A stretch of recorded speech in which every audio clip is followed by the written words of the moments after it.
थी, सारी दुनिया सो रही थी, तब भारत में हुआ था नया सवेरा, तब भारत में हुआ था नया सवेरा।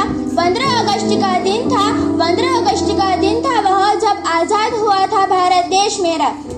माननीय मुख्य अतिथि आदरणीय आचार्य श्री, मारा शिक्षक तथा मारा प्रिय विद्यार्थी मित्रों, सौने मारा नमस्कार અને આજના સ્વતંત્રતા દિવસની હાર્દિક શુભકામનાઓ।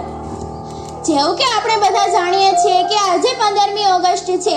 આપણે બધા અહીં આપણા દેશનો 78મો સ્વતંત્રતા દિવસ ઉજવવા માટે અહીં ઉપસ્થિત થયા છીએ। મિત્રો, 15 ઓગસ્ટ 1947 ના રોજ આપણો ભારત દેશ બ્રિટિશ શાસનથી આઝાદ થયો હતો, જેને આઝાદી અપાવવા માટે કઈ કેટલાય સૈનિકોએ પોતાના પ્રાણ ગુમાવ્યા હતા। આજે સૌથી પહેલા આપણે એ સૈનિકોને વંદન કરવા જોઈએ કે જેઓના કારણે આપણો ભારત દેશ આઝાદ થયો હતો।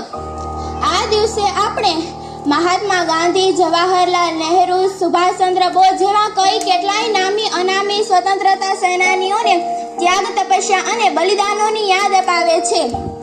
સ્વતંત્રતા દિવસ આપણને યાદ અપાવે છે કે આપણે આપણા દેશને અને તેના મૂલ્યોને સન્માન આપવું જોઈએ। આઝાદી પછી આપણા દેશે ઘણી બધી પ્રગતિ કરી છે। વિજ્ઞાન, ટેકનોલોજી, ખેતી, આર્થિક, સાહિત્ય, રમત, ભારત બધા જ ક્ષેત્રમાં ખૂબ આગળ વધી રહ્યું છે। પરંતુ આજે પણ આપણા દેશમાં ભ્રષ્ટાચાર, બેરોજગારી, અસમાનતા જેવી ઘણી બધી સમસ્યાઓ છે। તો આજના દિવસે આપણે પ્રતિજ્ઞા કરીએ કે આ બધી સમસ્યાઓનો હલ લાવવા માટે આપણે બધા પૂરતા પ્રયાસો કરીશું અને આપણા દેશને ભારત વિશ્વ સર્વશ્રેષ્ઠ દેશ બનાવીશું। હું મારા વક્તવ્યને એક પંક્તિ દ્વારા વિરામ આપીશ।